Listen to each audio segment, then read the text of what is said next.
बिस्मिल्लाहिर्रहमानिर्रहीम, अस्सलाम वालेकुम। Welcome to news tonight with Namra Abbasi. Programme में सबसे पहले हम बात करेंगे ईरान अमेरिका के दरमियान होने वाली जो आज की सबसे बड़ी डिप्लोमेटिक डेवलपमेंट है उसके हवाले से। फिर उसके बाद इसराइल का कुछ रोल भी देखा जाएगा जो कि एज अ स्पॉइलर ही हमें दिखाई देता है। और फिर ये जो तमाम तर तब्दीलियाँ हैं ये खित्ते और इंटरनेशनल पॉलिटिक्स के अंदर, जियो पॉलिटिक्स के अंदर क्या मुमकिन है इसके असरात हो सकते हैं। अब आपको पता है कि जो बहस है वो एक MOU को लेके है। ये दुनिया भर की इस वक्त अटेंशन का सेंटर बना हुआ है। प्रेसिडेंट जो है नायब सदर JD वैंस, अमरीकी नायब सदर, उन्होंने ये तो कहा कि दस्तावेज पे जो ड्राफ्ट है उस पर इलेक्ट्रॉनिक दस्तखत अमेरिका की जानिब से प्रेसिडेंट ट्रंप और JD वैंस ने किए, जबकि ईरान की तरफ से ये बताया जा रहा है कि जो उनके पार्लियामेंट के स्पीकर हैं और मुज़ाकराती वफ्द के वो हेड भी हैं मोहम्मद बाकर कालिबाफ, तो उनकी तरफ से साइन हो चुका। ये डिजिटली तो हो चुका है, लेकिन उसके बाद ये जो मुआहदा है इसका मुकम्मल मतन अभी तक कुछ खास जारी नहीं हुआ। लेकिन अमरीकी और ईरानी हुकाम के बयानात से जाहिर तो ये होता है कि ये एक इब्तदाई फ्रेमवर्क है और उसके बाद ये 60 डेज़ का सीज़ फायर है और उसके अंदर फिर ये मज़ाकरात जारी रहेंगे। ये 60 दिन का एक मज़ाकराती राउंड होगा। उसके अंदर अब जो पॉइंट्स बताए जा रहे हैं वो न्यूक्लियर प्रोग्राम है ईरान का, फिर जो सैंक्शंस लगी हुई है ईरान पे उसमें मुमकिन कुछ नरमी हो सकती है और इलाकाई सलामती और दीगर अहम मामलात, ये सब जो पॉइंट्स शामिल हैं। प्रेसिडेंट ट्रंप ने बाय द वे आज ये कहा कि मुआहदा अब अपने दूसरे मरहले में दाखिल हो चुका है और अमेरिका की जो सबसे इंपॉर्टेंट प्रायोरिटी है जो वो ये कि ईरान कभी भी जोहरी हथियार हासिल ना कर सके। फिर उसके साथ साथ स्ट्रेट ऑफ हॉर्मुज़ को दोबारा मुकम्मल तौर पर खोलना, बहरी कशीदगी को कम किया जाए और जो खित्ते में इस्तेहकाम है उसको पैदा करने पर भी बात हो रही है। अब उसके साथ दूसरी तरफ हमारे पास जो आपने भी ज़रूर देखा होगा कि कुछ अमरीकी खुफिया इदारे जैसे CIA और ट्रंप एडमिनिस्ट्रेशन, उनके बाज़ आला ओहदेदारान ये भी कहते हैं कि ईरान के वादों और असल इरादों के दरमियान फ़र्क पर तशवीश का इजहार किया जा रहा है CIA की तरफ से, जिससे इस मुआहदे के मुस्तकबिल पर भी सवालात उठते हैं। अब दूसरी तरफ जो मैंने इसराइल की बात की थी वो भी इसमें मिला जुला रद्द अमल सामने आता है। Benjamin Netanyahu Israeli prime minister, he said के मुआहदा हो या ना हो इसराइल ईरान को जोहरी हथियार हासिल करने की इजाज़त नहीं देगा। तो इसमें दिलचस्प बात तो ये कि इस मामले पर प्रेसिडेंट ट्रंप और नेतन्याहू के दरमियान इख्तलाफात भी खुलकर सामने आए, खुसूसन लेबनान और हिजबुल्लाह से मुतालिक पॉलिसीज़ पर। सो ये बहुत इंपॉर्टेंट होता जा रहा है विद टाइम और कुछ क्रिटिकल भी हो सकता है, लेकिन इसमें अच्छी बात यह कि MOU साइन हो चुका और आइंदा आने वाले दिनों में पाकिस्तान मेज़बानी करेगा। जुमे को मोस्ट प्रॉब्ली इंशाल्लाह ये होने जा रहा है, पाकिस्तान की मेज़बानी करते हुए जेनेवा के अंदर फिजिकली भी साइन हो जाएंगे। इसमें बात करने के लिए प्रोग्राम में मुझे ज्वाइन करें अता मुनीब, साथ ही मुझे ज्वाइन किया major general retired Samrez Salik साहब और GR बलोच साहब ने मुझे ज्वाइन किया। आप सबका मुझे प्रोग्राम में ज्वाइन करने के लिए बहुत शुक्रिया। GR बलोच साहब की तरफ आते हैं। सर, सबसे पहले तो मुझे ये बताइएगा कि हाउ सिग्निफिकेंट इज दिस कि अब दोनों फरीकैन की तरफ से हमारे पास ऑफिशियली एक चीज़ है जहां पे हम ये कह सकते हैं कि डिजिटली साइन हो चुका दोनों फरीकैन की तरफ से और पाकिस्तान उसकी मेज़बानी करने जा रहा है जहां पे फिजिकली ये सब एक्टिविटी होगी। शुक्रिया। देखिए, सबसे पहले तो इस बात पे हमें इत्मीनान का भी और शुक्र का भी इजहार करना चाहिए कि जो जवाबदारी हमने as a responsible state Pakistan ने ली थी कि इंशाअल्लाह इस जंग को, जो इंतहाई ख़तरनाक जंग थी, बल्कि कहा जाए और कहा जा रहा था कि दुनिया इस वक्त 3rd वर्ल्ड वॉर के दाने पे खड़ी है और ऑलमोस्ट एक इकोनॉमिक और फाइनेंशियल डिजास्टर की तरफ जा रही है। तो वो हमने देखा भी उसके असरात, किस तरह से इन्फ्लेशन बढ़ा, किस तरह एनर्जी रेट्स ऊपर चले गए, किस तरह से इंश्योरेंस, किस तरह से ग्लोबल सप्लाई चेन डिस्टर्ब हुआ और फिर बहुत सारे मुल्क जो कि नेट हैं importers of oil from the gulf, उनके यहाँ तो, जिसमें बहुत सारे एशियन और अफ्रीकन कंट्रीज, वहाँ तो बहुत ज़्यादा बहरान, ताकि फूड सिक्योरिटी तक के बहरान आ गए। बाकी तो और भी थे like unemployment and so and so fourth. तो मेरे ख्याल में ये दुनिया को अब पाकिस्तान के इस बड़े ही इमेजिनेटिव, बड़ा ही क्रिएटिव, मैं ये लफ्ज़ जानबूझ के इस्तेमाल कर रहा हूँ कि डिप्लोमेसी को मैंने 40-45 साल बहुत करीब से देखा, लेकिन इतनी बोल्ड, इतनी क्रिएटिव क्राइसिस को एज ए मीडिएटर एक पाकिस्तान ने, सच्ची बात है, एक केस स्टडी इस्टेब्लिश किया है कि इतने कॉम्प्लेक्स क्राइसिस को किस तरह से आप दो ऐसे फरीकैन जो 47 साल से एक दूसरे की शक्ल देखने को भी महावरतन मैं कह रहा हूं को तैयार नहीं थे, उनको बिठाया साथ और अल्हम्दुलिल्लाह आज हम देख रहे हैं कि इलेक्ट्रॉनिकली साइन भी हो गया है। तो दुनिया एक्चुअली अब सुख का सांस ले सकती है कि सही। हम we are pass from this crisis. जी ठीक है, अता साहब आपकी नज़र में ये प्रोसेस क्या है जो डिजिटल साइनिंग तक पहुंची है दुनिया, ये दोनों फरीकें ये किस तरह पहुंचे और जुम्मे के रोज़ क्या होने जा रहा है? ये तो बड़ी बात है कि ये एक तरीक साज मुआहदा है और अभी भी ये एक नई जहद इसमें डाली गई है कि ये इलेक्ट्रॉनिकली साइन हुआ है, जिस पे प्रेसिडेंट ट्रंप और जेडी वांस और इधर से कालीबाफ साहब ने जो है वो साइन की है। तो ये अपनी मिसाल डिप्लोमेसी में मेरे ख्याल में इस लेवल, इस हाई लेवल पे, शायद लोअर लेवल पे कुछ जो एग्रीमेंट है वो साइन हुए होंगे, लेकिन हाई लेवल पे मेरे ख्याल में ये पहला एग्रीमेंट है जो साइन हुआ है और इसमें पाकिस्तान की जो अस्करी क़यादत है, पाकिस्तान की जो पॉलिटिकल क़यादत है, उनका इसमें बड़ा अमल दखल शामिल है और इसको पूरी दुनिया में सराहा जा रहा है। और जिनेवा में अब जाके हम उम्मीद करते हैं कि ये फिजिकली जो फॉर्मली जो इसको एक फॉर्मल शक्ल दी जाएगी और इस मुआहदे के जो जितने भी नुकात हैं जो आपने बड़े अच्छे तरीके से पहले बयान भी किए, उनको वो जाहिर किया जाएगा। और हम उम्मीद करते हैं कि ये मुआहदा जो है, जो स्टेट ऑफ हॉर्मुज़ की बंदिश से शुरू हुआ था, अब दुनिया के लिए एक अमन का पैगाम लाएगा। और नेतन्याहू ने अगरचे इस मुआहदे को तस्लीम दिल से नहीं किया, लेकिन उसकी इसकी मुखालफत भी नहीं की और वो यही कह रहा है कि जी कि हमने जो अपने हमारे मकासद थे वो हासिल कर लिए हैं।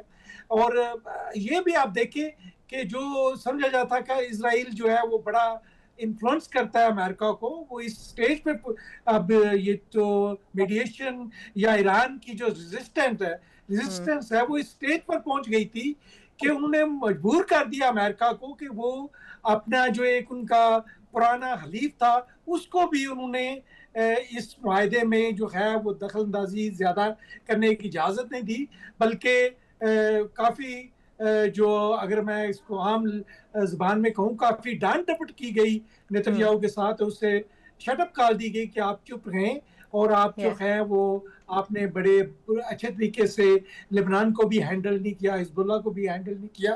तो ये बड़ा एक खुश आइंद बात है कि जो अमेरिका जो है अब वो अपना थोड़ा सा फासला जो है वो इजराइल से कर रहा है और हम उम्मीद करते हैं कि आइंदा जब ये मुआहदा मुकम्मल तौर पे साइन हो जाता है या मुकम्मल तौर पे साइन होता ही नहीं होता, दैट्स अनदर क्वेश्चन। और वो ये सवाल मैं लेके चलती हूँ major general retired Samaresh Salik साहब की तरफ। सर आपकी क्या राय है, आपकी क्या अंडरस्टैंडिंग है? इससे पहले भी हमने बहुत से दावे देखे, बहुत सी कहानियां देखी, कभी वो पूरी हुई कभी ना हुई। अब की बार बहुत ही कुछ सीरियस लगता है और लगता है कि ये फिजिकली भी साइन हो जाएगा और Pakistan is going to host.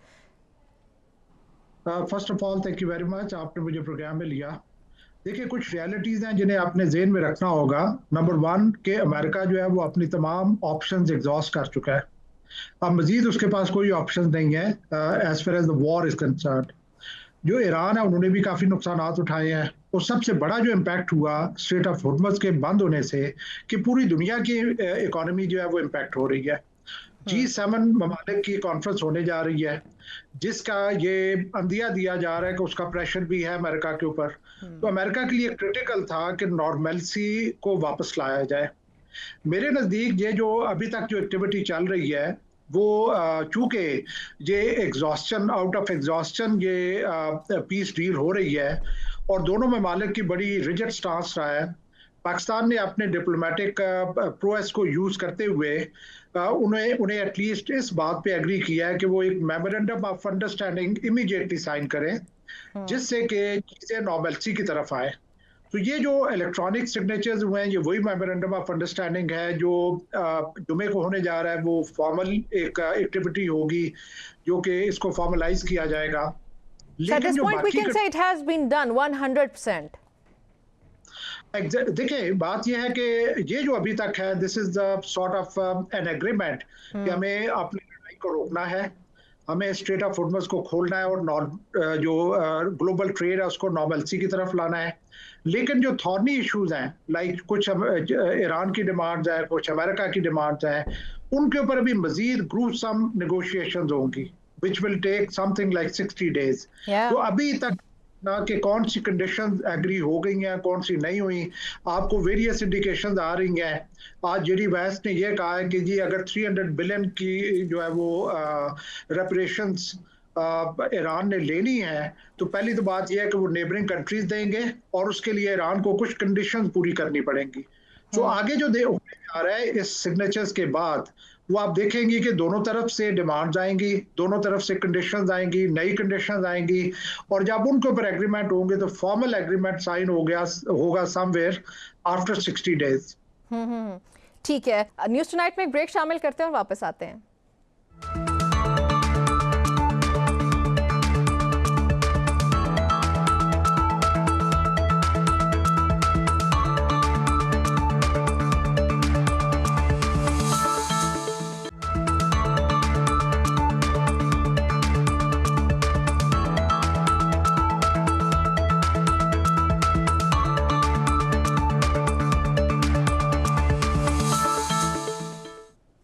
Welcome back to News Tonight. अच्छा जीआर साहब, what do you believe what is going to happen next? Now that we have seen कि एक MOU साइन हो चुका और उसका भी सेकंड फेज हो जाएगा, फिर उसके बाद दूसरे फेज के अंदर एंटर होंगे एज प्रेसिडेंट ट्रम्प सेड, जिसके अंदर 60 डेज में नेगोशिएशंस होंगे. उनके अंदर क्या क्या पॉइंट्स डिस्कशन वो हो सकती है उन पे जो कि बहुत सिग्निफिकेंट होंगे? शुक्रिया. आई थिंक थोड़ा सा मैं इसको जूम आउट में करना चाह रहा हूँ, इसलिए कि हो सकता है कोई ऑडियंस हमारे नौजवान जो सुन रहे हो. तो ये बेसिकली एग्री ये हुआ कि 2 फेजेस में होगा. Phase 1 is this just an MOU. It means it is an intent of 2 things, basically 3 things. Number 1 के हॉस्टिलिटीज विल सीज, जो इस वक्त जो जंग है वो मुकम्मल तौर पे बंद हो चुकी, नंबर 1. नंबर 2, एक प्रोसेस स्टेट ऑफ हॉर्मोज को खोलने का स्टार्ट हो गया है. उसमें क्या होगा कि थिन आउट होगा जो उनके आर्म फोर्सेस है यूएस के. इसी तरह से अगर उन्होंने कोई चेक पॉइंट्स लगाए हुए हैं ईरान ने अपने, क्योंकि हमें पता होना चाहिए कि 2 एक्चुअली वहाँ पे सर्किल हैं स्टेट ऑफ हॉर्मोज को ब्लॉक करने के. एक ईरान ने लगाया हुआ है और एक बड़ा जो है वाइडर वो यूएस ने लगाया हुआ है ईरान से या ईरान की तरफ जाने वाली ट्रैफिक को रोकने के लिए. लिहाजा इनमें रिलैक्सेशन आएगा. Obviously it will not be open because state of Hormoz is totally mind. So they'll have to follow the route which would be, practically speaking, this is going to happen कि जब तक कि वो पूरा state of Hormoz जो है वो खाली नहीं हो जाता, माइंड से साफ नहीं हो जाता, जिसके लिए एक और जो है वो कोलैबोरेटिव एफर्ट जिसके अंदर तकरीबन 40 कंट्रीज हैं, उन्होंने यूरोपियन यूनियन और बाकी और बहुत सारे इंटरेस्टेड थे जो वो भेज रहे हैं, जिसमें France is playing a key role, UK is playing a very important role. So I think what I see 2-3 things happening. तो प्रैक्टिकली ऑन ग्राउंड उसकी डी माइनिंग शुरू हो जाएगी स्टेट ऑफ हॉर्मोज की, नंबर 1. जो थिनिंग आउट शुरू हो जाएगी और hopefully there will be no violation of cease fire.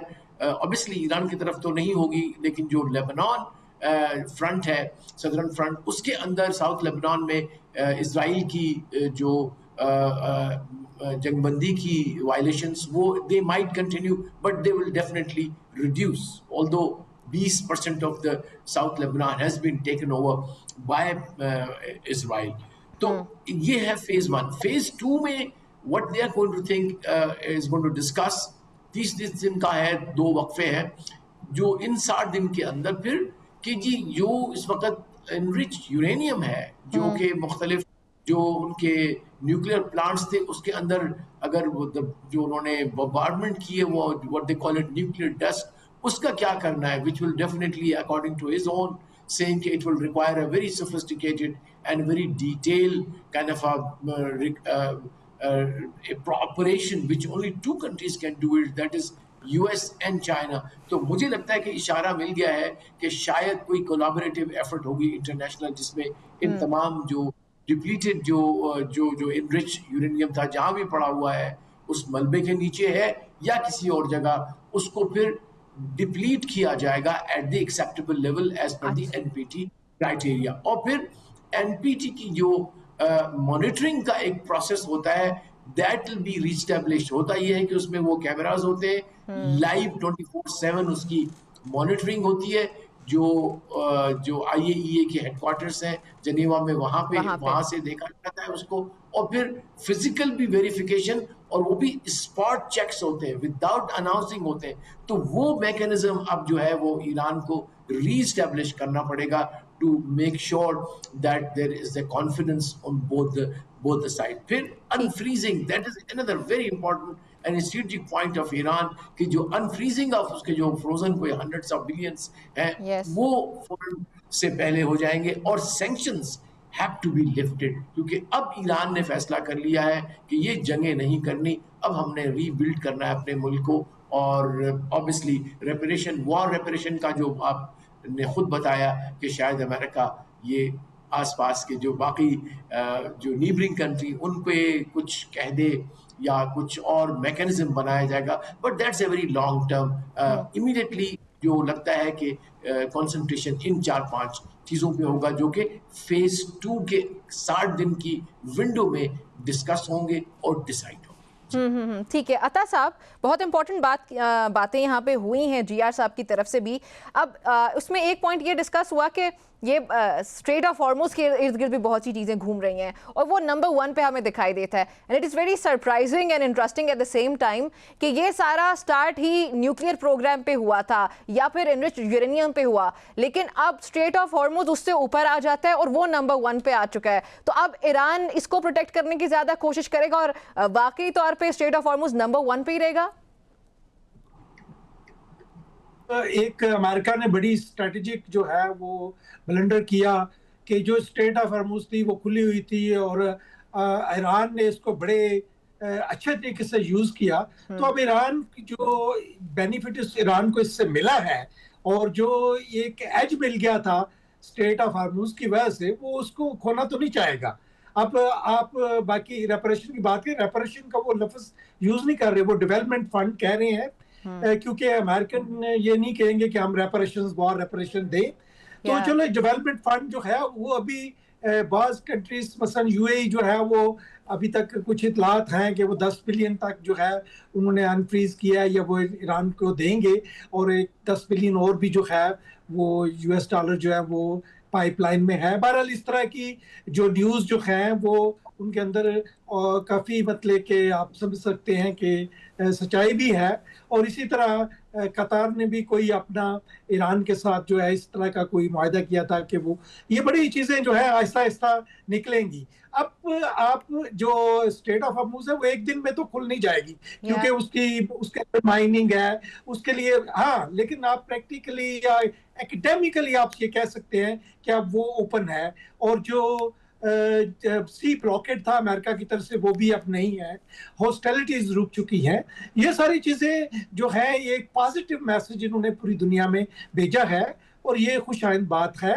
लेकिन आगे जो GR बलोच साहब बड़े तफसील से जिन्होंने बताया वो बात कर रहे हैं 60 डेज का, वो बड़ा कोई इतना आसान मरहला नहीं होगा। तो वो अब देखना ये है कि ठीक है MOU तो साइन हो गया है, अब उसके बाद जो है जब जो NPT पे अब जो पहले तो कह रहे थे कि अमेरिकन के जी 0 जो है एनरिचमेंट हो, अब वो सुना है कि मान गए हैं कि जी जो NPT के तहत 4.5% तक या लिमिटेड जो यूरेनियम एनरिचमेंट है वो ईरान कर सकता है। तो अब ये चीज़ें कैसे निकाला जाएगा और वो उसको कहाँ किसके हवाले किया जाएगा, ये बड़ी सेंसिटिव चीज़ें हैं। अलबत्ता जो है सैंक्शन जो हैं वो कुछ उठ सकती हैं, और अभी इस MOU में भी ये जो है ये जाहिर किया गया या उसका इरादा किया गया है कि जो सैंक्शंस हैं वो उठा ली जाएंगी। इसी तरह और जो बाकी चीज़ें हैं वो भी हो जाएंगी। बहरहाल जो अगले 60 डेज हैं वो इंतहाई मुश्किल भी होंगे, और उसको देखना पड़ेगा कि ये हम जो है ये एक कामयाब मुआहदे की तरफ बढ़ रहे हैं या कि ये एक आर्जी मुआहदा है। ये सारा अब वक्त ही बताएगा। ठीक है समरेश साहब, अमेरिकन मीडिया भी ये रिपोर्ट कर रहा है कि व्हाइट हाउस में इस MOU को लेके कुछ शक्कू को शुबहात पाए जाते हैं, कुछ इख्तलाफात हैं। JD Vance the deputy president और जेरेड कुशनर वो इसके हामी थे, जहां पे ये बताया जा रहा है साथ ही कि CIA के डायरेक्टर और फिर वजीर खारजा जो है मार्को रूबियो वो इसके बिल्कुल खिलाफ थे और वो ये सोचते हैं कि ईरान अंदरूनी तौर पर कुछ और चाहता है। अब मुझे ये बताएं कि आपको लगता है कि अगले 60 दिन के अंदर हतमी या कोई मंतकी अंजाम तक पहुंचाया जा सकता है इस पूरे मामले को? अगर लेट्स से नेगोशिएशंस शुरू भी हो जाते हैं तो ये दो फरीकैन सदियों से लड़े आ रहे, दिहाइयों से लड़े आ रहे हैं और ट्रस्ट डेफिसिट भी वहां पे एग्जिस्ट करता है। देखिए, किसी भी सिस्टम में डव्स भी होते हैं और हॉक्स भी होते हैं। This is something very natural. Enabling forces भी होती हैं जो चाहती हैं कि वो चेंज लाई जाए और रिस्ट्रेनिंग फोर्सेस भी होती हैं कि वो चाहती हैं कि चेंज ना लाई जाए। This is something very normal. American system में भी इसी तरीके से है। वहाँ पे कुछ होंगे जो इसकी फेवर में होंगे, कुछ होंगे जो इसके अगेंस्ट होंगे। लेकिन अगर आप डॉट्स को कनेक्ट करें तो आपको नजर आएगा कि स्ट्रेट ऑफ हॉर्मुज़ का ब्लॉकेड है वो सबसे बड़ा इशू बना हुआ है। बिकॉज वो कंसर्न है ग्लोबल कंसर्न, तमाम दुनिया का कंसर्न है, तमाम दुनिया की ट्रेड जो है वो उसकी वजह से इम्पैक्ट हो रही है। वेयर जो न्यूक्लियर का कंसर्न है वो सिर्फ इसराइल का कंसर्न है, जो कि इन अ वे US के ऊपर भी थोपा जा रहा है। लेकिन बहुत से US के लोग ये एडमिट कर चुके हैं कि न्यूक्लियर थ्रेट US को नहीं है ईरान से, लेकिन ये बेसिकली इसराइल को थ्रेट है। हैविंग सेड दैट, मेरी असेसमेंट में we are nearing the end. ये डेफिनेटली होगा क्योंकि सिग्नेचर हो गए हैं। इसमें जो हॉक्स हैं जो नहीं चाहते, जिसमें डेफिनेटली उनके डिफेंस सेक्रेटरी भी होंगे जो कि थ्रू आउट ये चाह रहे थे कि ईरान को एलिमिनेट किया जाए, which is not really a possibility. So इसमें प्रॉब्लम जरूर आएंगी। और लेकिन ये है कि मेरी असेसमेंट में जुमे को ये सिग्नेचर्स होंगे और उसके बाद आप देखेंगे कि पिंग पोंग चलेगा। जो बॉल है कभी इधर ट्रांसफर होगी, कभी उधर ट्रांसफर होगी। कंडीशनैलिटीज की एक्सप्लेनेशंस आएंगी कि या मिस्ट्री कैसे जाते हैं, मिस्ट्री कैसे जाते हैं। जैसे भी हम सुन रहे हैं कि 300 बिलियन की रेपरेशन जो है वो एक कंडीशन है इसमें, लेकिन अमेरिका अब उससे एस्केप तलाश करने की कोशिश कर रहा है। वो ये कह रहा है कि जो नेबरिंग कंट्रीज अरब का वर्ल्ड जो है वो ये पूल अप करेंगे पैसा और ईरान को दें, अमेरिका को खुद ना देना पड़े। उसके लिए भी वो चाह रहे हैं कि अमेरिका कुछ ईरान जो है वो कुछ कंडीशनैलिटीज को पूरा करे। तो ये आप देखेंगे कि बड़ी मेरा पेंस टेकिंग जो है वो नेगोशिएशन होंगी इसके बाद से, और फिर जाके कहीं फाइनल होगा। लेकिन एक मैं बात जरूर कहना चाहूंगा कि आई डोंट फोरसी कि किसी वजह से कोई लार्ज स्केल वॉर जो है वो उसका रास्ता वापस हो।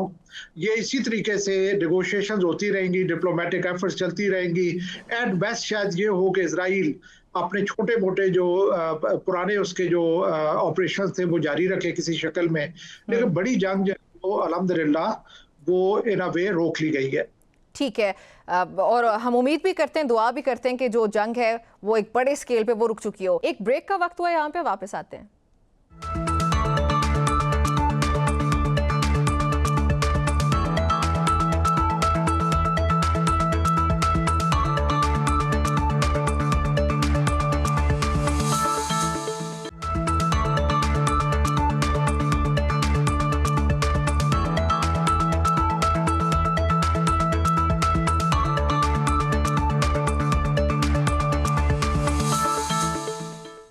Welcome back to news tonight.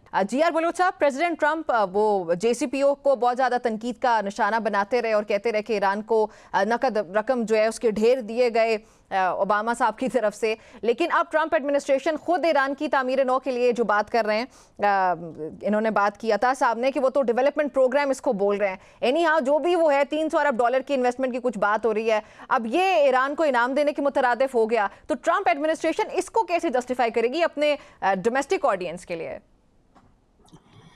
Trump पे जितना कम बोला जाए उतना बेहतर है, क्योंकि अभी जो मैं बोलूंगा उस 5 मिनट के बाद उसके बरक्स उसकी ट्वीट आ जाएगी। लेकिन हम थोड़ा बड़ी पिक्चर को देखते हैं कि क्या JCPOA was it a bad deal या अभी जो उसने की है वो बैड डील है। मेरा एक आर्टिकल भी इंशाल्लाह कल परसों आ जाएगा, ऑलरेडी प्रेस के पास है। अच्छा। और मैंने I have tried to compare the two कि किस तरह से है। मेरी अपनी असेसमेंट तो यह है कि that was JCPOA was the best deal US could expect from Iran. It was literally an ideal win-win for Iran and America. अब ये जो है, you see what we have to be very objective. I'll be very objective कि ये Iran जो है sign कर रहा है as almost a strategic winner of the battle, और Yeah. अमेरिका जो साइन कर रहा है almost like a vanquished, if not at least, if not totally defeated, but at least it has lost the strategic war. I wrote it actually in the second week of this war that Iran has won the war.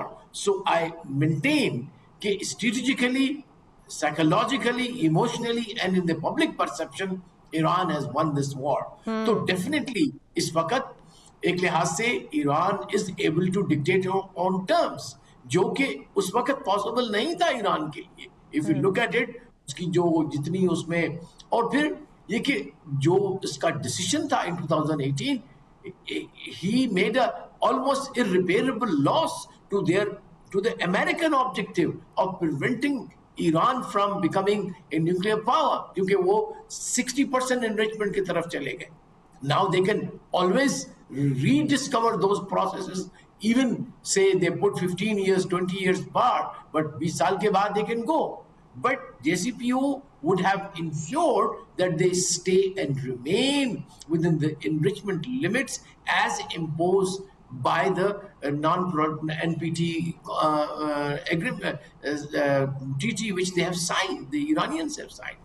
So in my view, total जो अगर strategic level पे देखा जाए या technical level पे देखा जाए, तो America has lost in this agreement. In fact, I had called this as an art of bad deal, क्योंकि ट्रम्प की किताब है The Art of Deal or a Good Deal.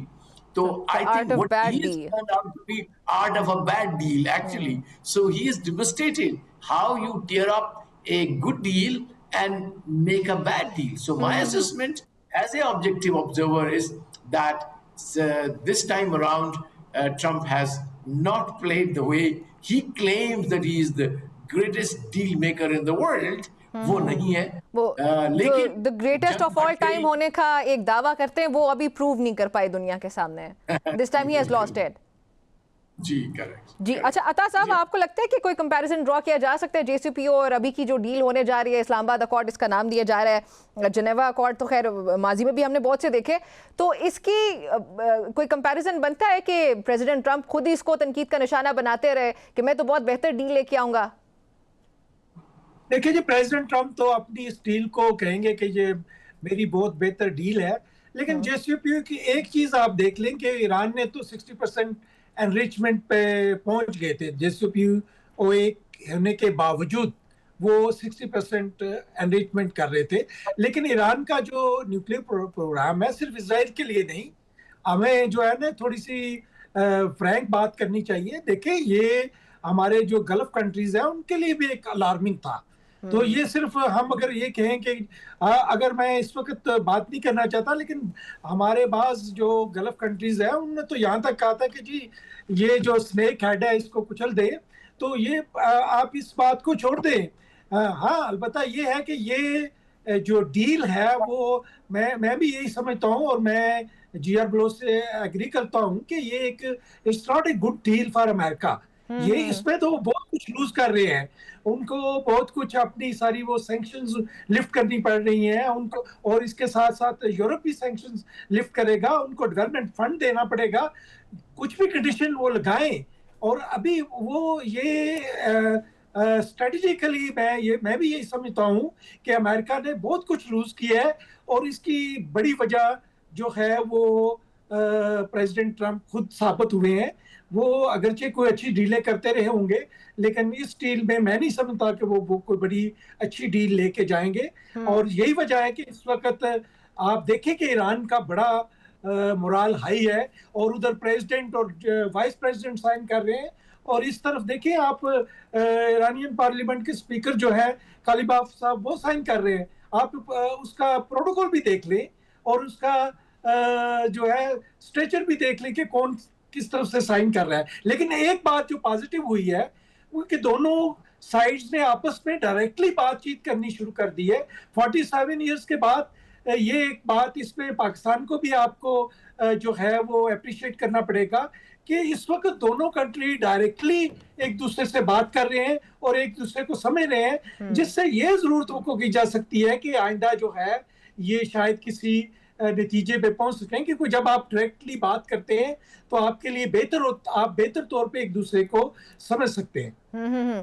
अच्छा मेजर जनरल साहब, ये अमरीकी तारीख में भी हम बात करें तो ये बहुत ही कम शायद देखा गया हो कि कोई अमरीकी सदर हो वो सरेआम इजरायली वज़ीर आज़म पर इतनी कड़ी तनकीद करा हो, but Trump has done that too. Beirut पर हमलों पे नेतन्याहू को शदीद उन्होंने ज़रा हम कह सकते हैं कि एक्सियोस की वो रिपोर्ट के मुताबिक भी अच्छी खासी बातें सुनाई और ये भी कहा कि अगर मैं ना होता तो इसराइल का वजूद ना होता, मैं तुम्हें बचा रहा हूँ, तुम्हें प्रोटेक्ट कर रहा हूँ एंड ऑल दैट।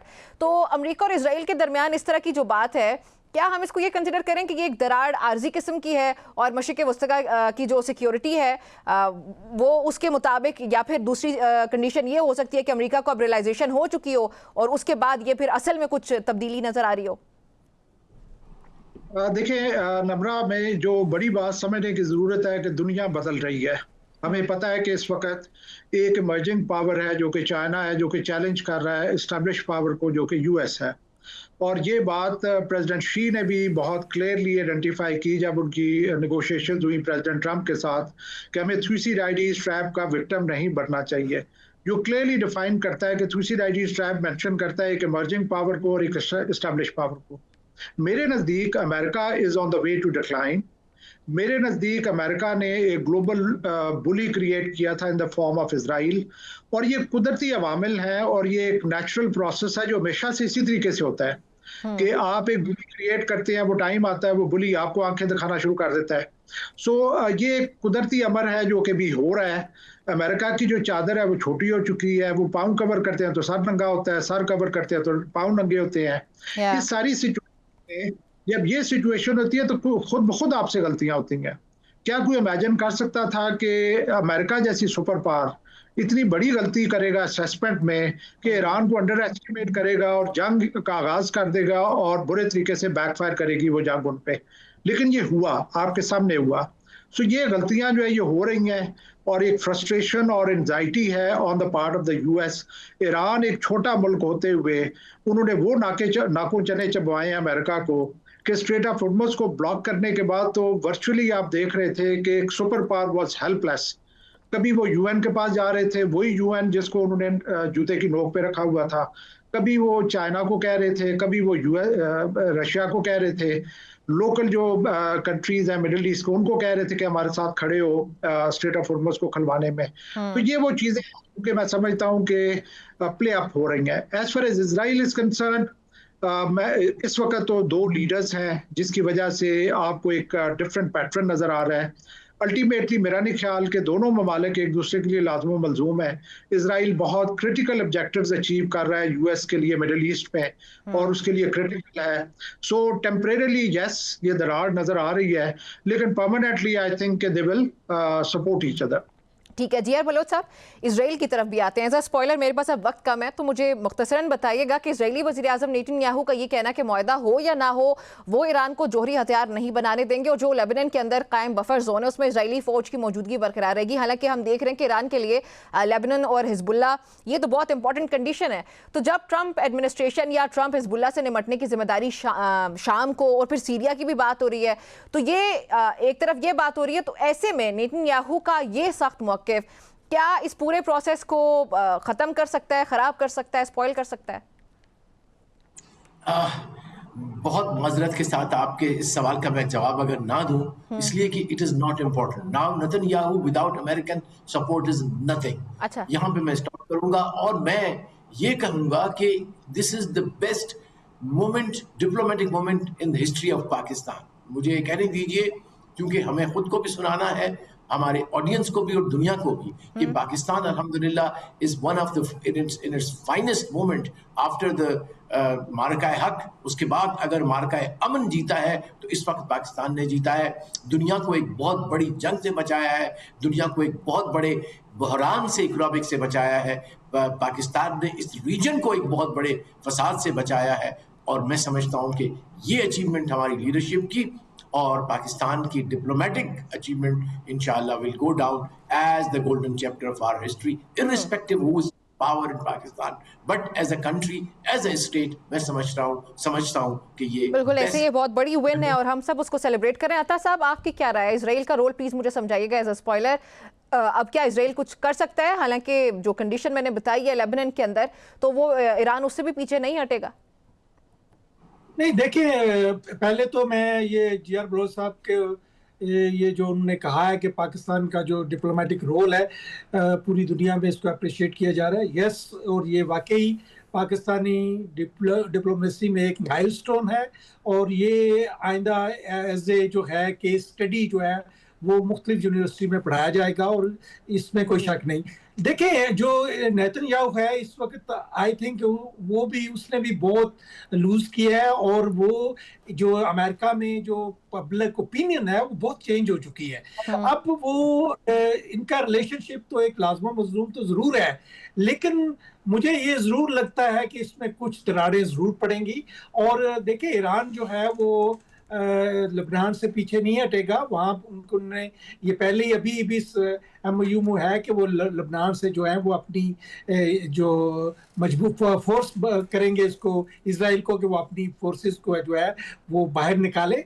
तो मुझे नहीं लगता कि जो आगे 60 डेज में जो मुज़ाकरात होने जा रहे हैं उसमें ईरान अपना लेबनान से पीछे हट जाए या हिजबुल्लाह का साथ छोड़ दे। और इसराइल को मुझे लगता है कि कहीं ना कहीं कंसेशंस देनी पड़ेंगी, जो अभी भी वो इस मायदे को वो क्रिटिसाइज नहीं कर रहे, नेतन्याहू, वो उससे भी ये जाहिर होता है कि वो उन्होंने इसको तस्लीम कर लिया है। हाँ, वो अपने जो वोटर्स हैं उनके लिए इस पे क्रिटिसाइज करते रहे, लेकिन ओवरऑल उन्होंने जो है इसको क्रिटिसाइज नहीं किया। ठीक है समरेश साहब, आपकी क्या अंडरस्टैंडिंग है इसराइल मामले की? लास्टली प्लीज मुझे बताइएगा। देखिए, मेरा ख्याल है कि इजराइल एक मुंह जोर घोड़ा है इस वक्त। अच्छा। बहुत ज्यादा नहीं सुन रहा अमेरिका की, और छोटी मोटी कार्रवाइयां मैं वो फोरक्लोज नहीं करूंगा। आई वुड थिंक कि इस तरह की चीजें हो सकती हैं जो कि मैं नहीं समझता कि इस सारे प्रोसेस को डीरेल करेंगी, लेकिन थोड़ी बहुत बिटरनेस जो है ना, दैट वी मस्ट एक्सपेक्ट, जो कि इस सारे प्रोसेस में होगी, और वो इजराइल की वजह से होगी। ठीक है, जी.आर. बलोच साहब, अता मुनिम शाहिद साहब और major general retired Samaresh Salik साहब, आप सब ने मुझे प्रोग्राम में ज्वाइन किया, बहुत शुक्रिया आपका हमें ज्वाइन करने के लिए। ना बहुत इंपॉर्टेंट है कि पाकिस्तान जिनेवा के अंदर इतना बड़ा एक पीस प्रोसेस है उसको फाइनलाइज करने के बाद होस्ट करने जा रहे हैं, और पाकिस्तान होस्ट करने के दौरान जो फिजिकल सिग्नेचर्स हैं उसको एक हद तक पहुँचाएगा, एक फाइनल स्टेज तक पहुँचाएगा। ये हमारे लिए बहुत बड़ी बात है डिप्लोमेटिक फ्रंट के ऊपर, और हम सब उसको सेलिब्रेट भी कर रहे हैं और अप्रिशिएट करते हैं। जो भी रहनुमा पाकिस्तान की फील्ड मार्शल और फिर हमारी हुकूमत इस पे एक्टिवली इन्वॉल्व थी, शटल डिप्लोमेसी भी हमने देखी, बैकडोर डिप्लोमेसी भी जारी थी और साइलेंट डिप्लोमेसी भी जारी थी।